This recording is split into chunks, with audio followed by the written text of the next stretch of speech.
Hello friends, आपल्याकडे सगळ्यांकडे left over rice असतो, जे काही केव्हाच राहतोच. आज आपण बनवत आहोत लेफ्ट ओव्हर राईसपासून एखादी रेसिपी. राईस घेतला आहे, त्याच्यामध्ये कॅबेज, शिमला मिरची आणि कांदा हे सगळं ॲड करून घेणार आहोत. त्याचबरोबरीने 1 चमचा बेसन, थोडंसं राईस फ्लोअर आणि थोडे मसाले. मी होममेड बनवलेली शिमला मिरची शेजवान चटणी घेत आहे, जी घरी बनवलेली आहे. थोडा रवा घालणार आहोत. आता आपण हे सगळं मिक्स करून घेऊया. आपण आता मीठ टाकून देणार आहोत.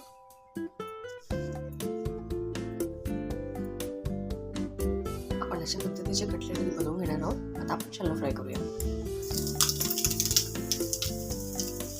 अशा पद्धतीने आपण हे कटलेट शॅलो फ्राय करायला ठेवले आहेत.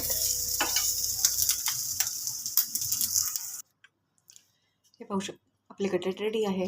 तुम्ही याच्याबरोबर ग्रीन चटणी, टोमॅटो केचप घेऊ शकता. तुम्ही त्याचे आवडेल तसे मसाले पण याच्यात ॲड करू शकता. गरम मसाला, धने पावडर, नॉर्मल मसाले आपल्या नेहमीप्रमाणे. पण प्लीज नक्की ट्राय करा. Thank you so much. Please like, share and subscribe. Enjoy.